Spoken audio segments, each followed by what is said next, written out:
In the universe of Tensura, powerful factions are not lacking.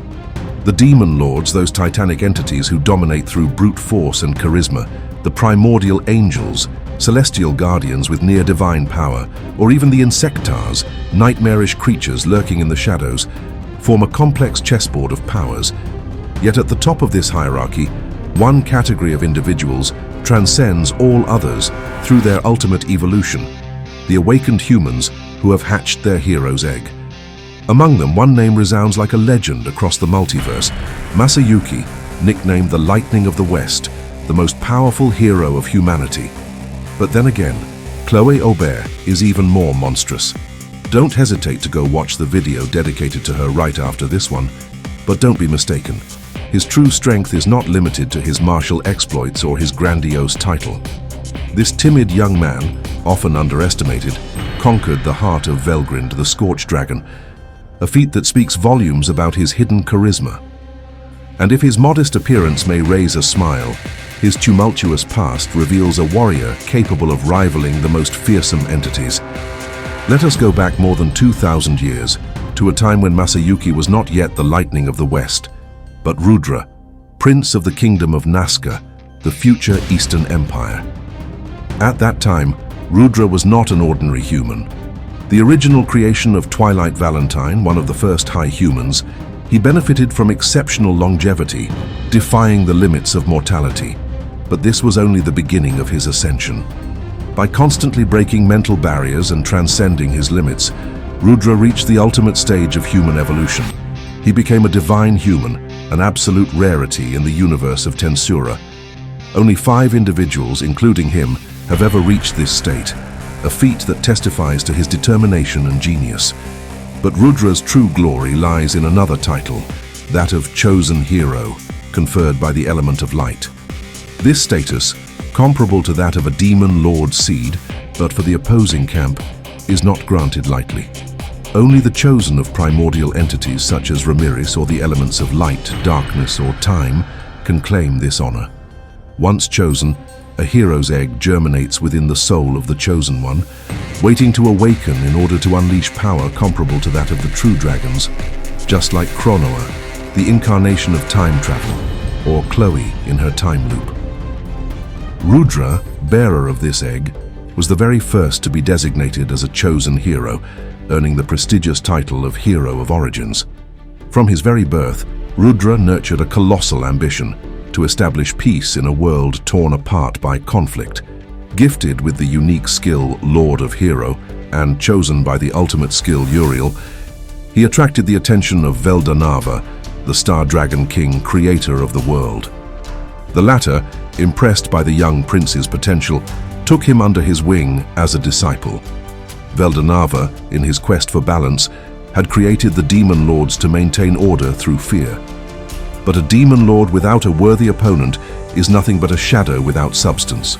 Thus, to complete his grand design, Veldanava made a fateful choice. He granted Rudra the ultimate skill Michael, Lord of Justice, in exchange for Uriel. This skill, tailored for a hero destined to save the world, possessed a unique ability called Castle Guard, an absolute defense whose power grows proportionally to the faith and reverence the people hold for its bearer. A perfect gift for a charismatic leader like Rudra. Yet this gesture, as noble as it seemed, would become Veldanava's greatest mistake. Before this tragedy unfolded, Rudra, accompanied by his sister Lucia, future wife of Veldanava, and their loyal companion Green, undertook a perilous quest toward the frozen continent. Their objective: to confront Demon Lord Guy, a malevolent entity whose terrifying reputation frightened even the bravest. Officially, their mission was to save the world. During their clash, Guy, with a single blow, shattered into pieces Rudra's extremely expensive armor, a masterpiece forged at the cost of the annual budget of an entire kingdom. The hero, devastated, burst into tears, not out of fear, but because of the loss of that priceless equipment. However, Guy, far from despising his opponent, recognized the worth of Rudra and his group. After all, to reach his castle, they had triumphed over 2 primordial demons, Misery the Green and Rain the Blue, a feat reserved for only the greatest. This battle, initially marked by tension, took an unexpected turn. Guy, amused by Rudra's audacity, and Rudra laughing at the fact that Guy had chosen his name after a growl he made during combat, developed mutual respect. What began as a fight to the death turned into a friendly duel, an epic clash that lasted for days.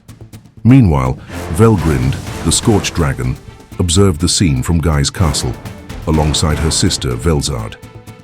Fascinated by Rudra's tenacity, she felt her heart fall for this hero, as courageous as he was unpredictable.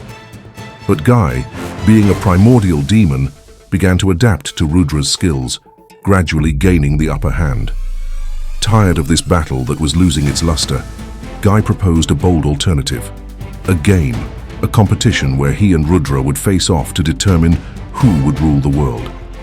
With Velgrind now attached to Rudra and Velzard by Guy's side, the two camps launched into this legendary rivalry, each supported by a true dragon. It was at this moment that a tragedy of cataclysmic magnitude struck Rudra's destiny and disrupted the balance of the world.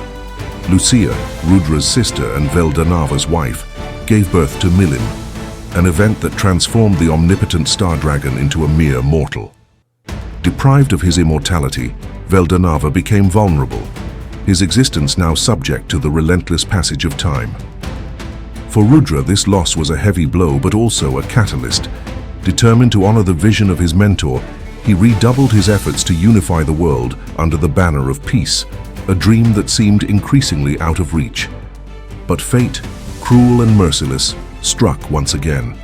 A terrorist attack of unprecedented violence ravaged the kingdom of Nazca, sowing death and desolation. Lucia and Veldanava perished in this chaos, their lives cut short in an instant. This barbaric act plunged Milim into uncontrollable rage, her divine powers threatening to annihilate everything. Rudra, for his part, sank into an abyss of despair. The loss of his sister and his master broke something within him, stripping him of his innocence.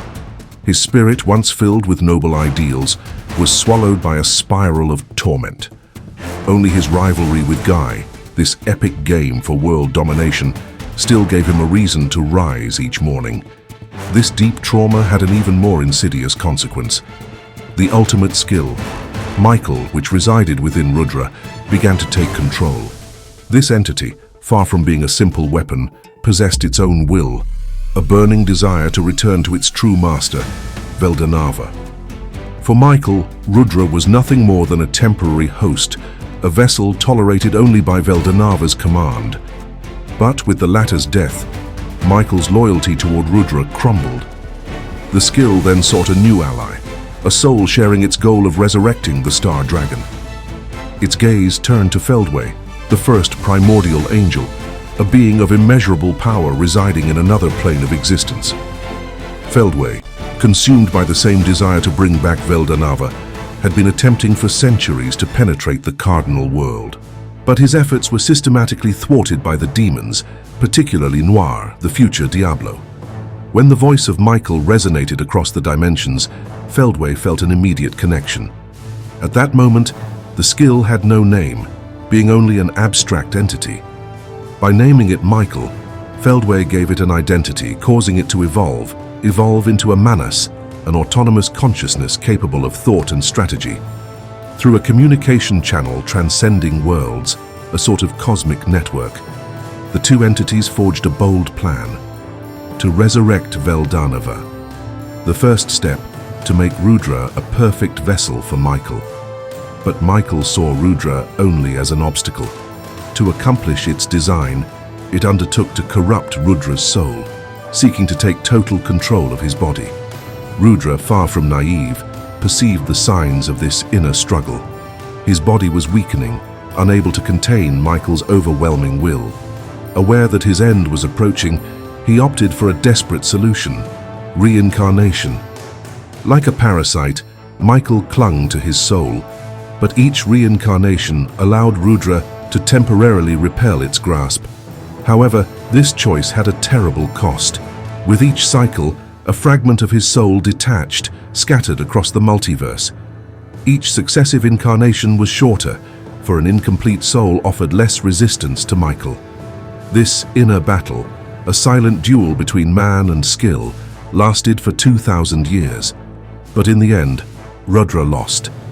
Michael took complete control of his body, relegating the remnants of his soul into oblivion, scattered throughout other dimensions. Simultaneously, the elite of the Eastern Empire, including Velgrind, whose angelic ultimate skill made her vulnerable, fell under Michael's absolute domination. From then on, Michael, disguised as Rudra, ruled over the Empire, pursuing his goal of resurrecting Veldanava. But Rudra was not dead.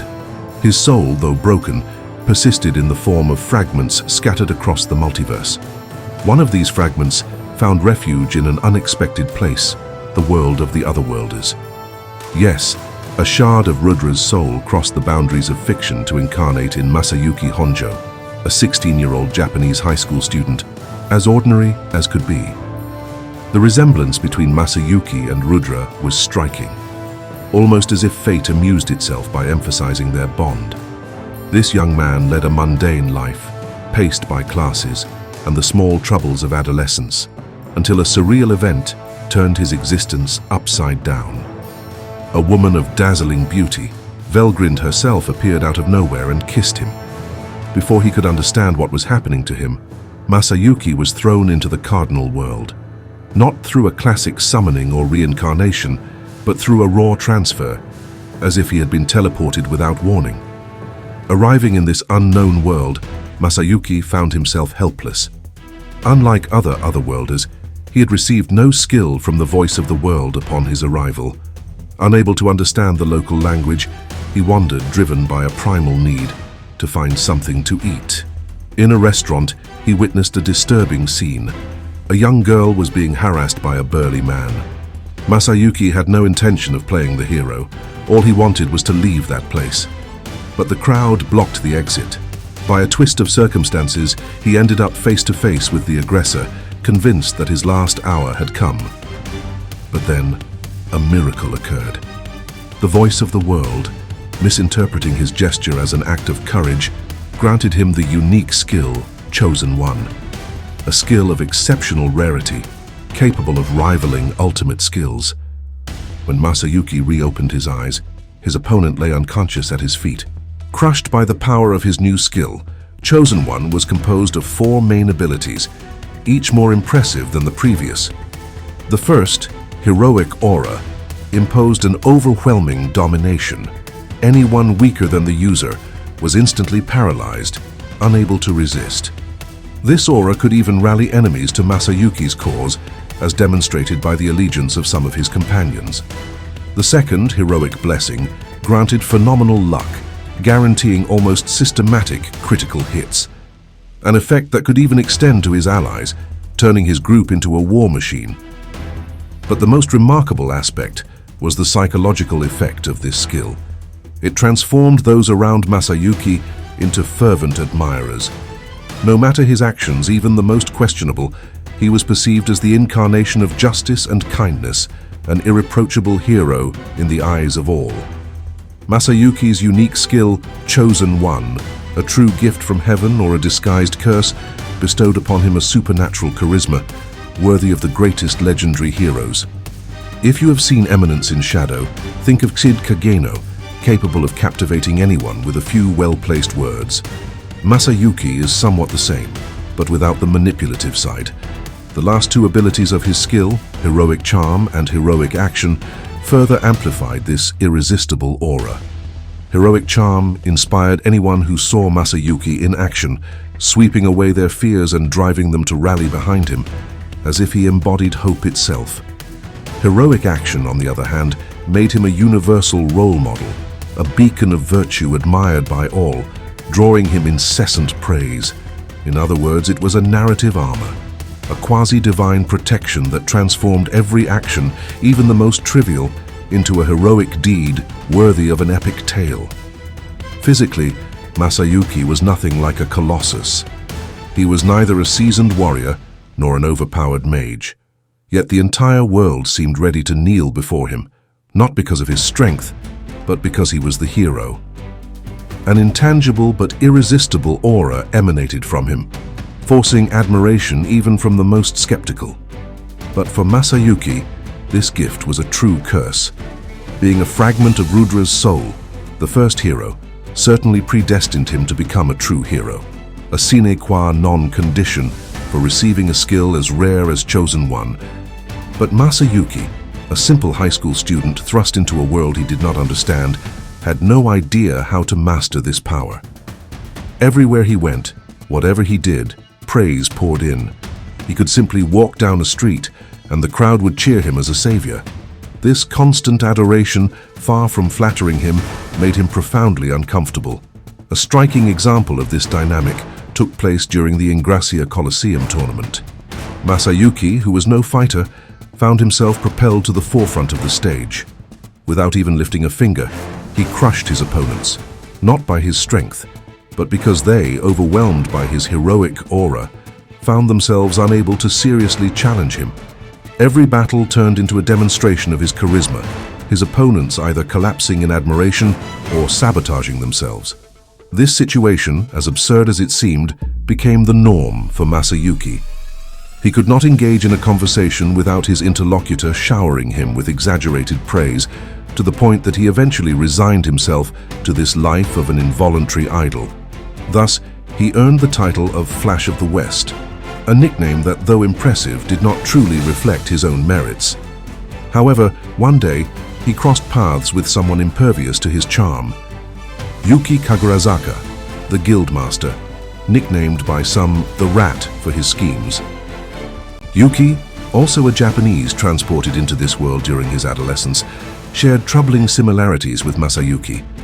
Their friendship quickly formed, but it was far from perfect. Yuki, with his schemes to weaken Tempest and Rimuru, was not exactly a reliable ally. Despite that, he introduced Masayuki to two companions, Jinrai, the man he had involuntarily defeated at the restaurant, and Bernie, another outsider from the United States. Together, they formed an adventurer group, but underlying tensions cast doubt on the loyalty of certain members. Their journey led them to encounter Jiwoo, a spirit user, who joined them. This group, named Team Flash, quickly became famous. Sent by Yuki to the nation of Blokia, they undertook to dismantle a slave trading network, led by a certain Viscount, the very same who was seen talking with Miormile in the last season of the anime, before Rimuru interrupted their conversation to discuss projects as far-fetched as a fast food chain. After freeing enslaved elves originating from the Jura forest, Masayuki and his team escorted them to Tempest. There, pushed by his companions, Masayuki reluctantly participated in the Tempest tournament. This tournament was a dazzling demonstration of his skill. His opponents, overwhelmed by his charisma, collapsed one after another, unable to stand against him. In the final, Masayuki found himself facing Gobta, an opponent as unpredictable as he was beloved. Against all expectations, Gobta, true to his eccentric style, involuntarily hurled himself against a wall, knocking himself out in an act of pure trolling. Masayuki, stunned, was declared the winner. But victory came with a daunting challenge, facing Rimuru, the Demon Lord himself. A single glance at Rimuru was enough for Masayuki to declare forfeit. Aware of the overwhelming power of his opponent, he had no intention of measuring himself against him. Yet, thanks to Chosen One, the crowd interpreted his withdrawal as an act of heroic mercy, praising his magnanimity towards the Demon Lord. Rimuru, far from being influenced by Masayuki's skill, saw in him genuine potential. Of his own accord, he decided that the young hero could be a valuable asset for Tempest. Their meeting marked a turning point for Masayuki, delighted to find another individual immune to his charisma. The modernity of Tempest, reminiscent of contemporary Japan, gave him a sense of belonging. He settled in the nation, becoming spokesperson for the adventurers and advisor for Ramirez's Labyrinth, thanks to his talents as a JRPG player. But make no mistake, Masayuki and his team were not mere side characters. They were the first to reach the 60th floor of Ramirez's Labyrinth, a feat that testified to their skills. However, as his fame grew, a troubling rumor began to circulate.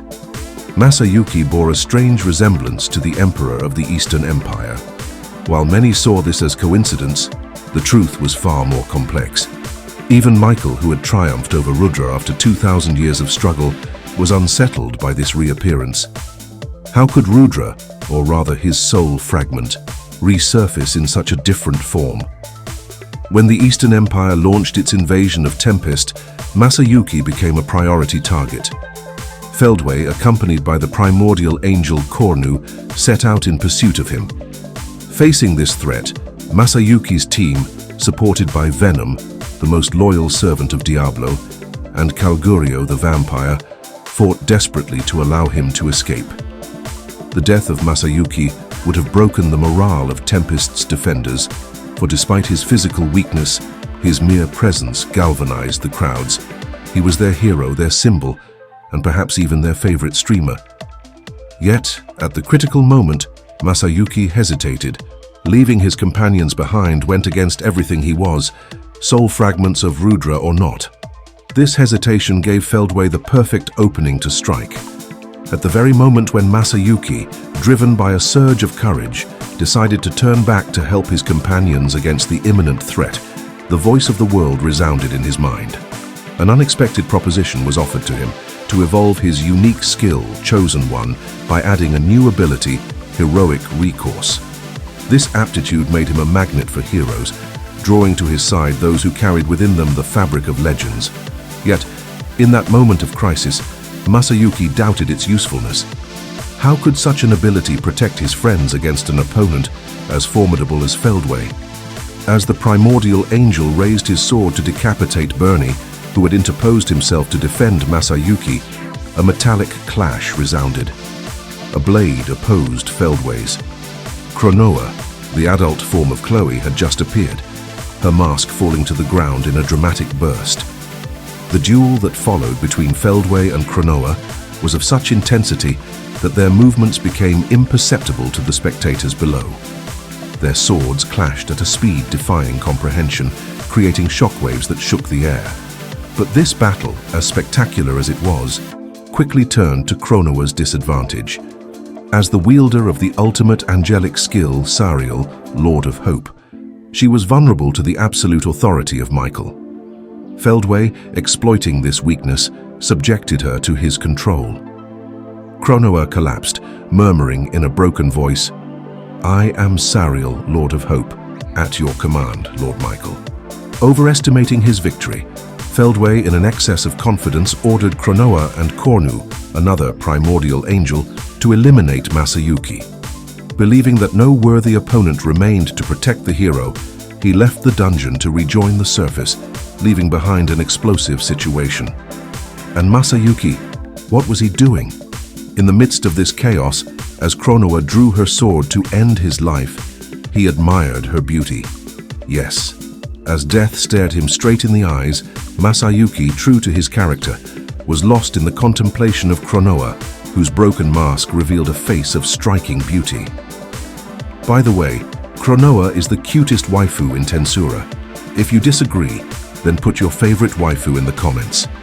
His mind, far from focusing on survival, drifted to an absurd thought. If Cronoa was magnificent, the woman he had kissed on Earth, Velgrind, was even more bewitching, with an aura that had marked him forever. This reflection, as futile as it was unexpected, triggered a pivotal event: his unique skill. Chosen One reached its pinnacle, evolving into an ultimate skill, Lord of Heroes. This upheaval radically changed the course of the battle. Lord of Heroes infused extraordinary strength and morale into Masayuki's troops, turning an unbalanced fight into a fierce confrontation where the forces were evenly matched. But fate held an even greater surprise.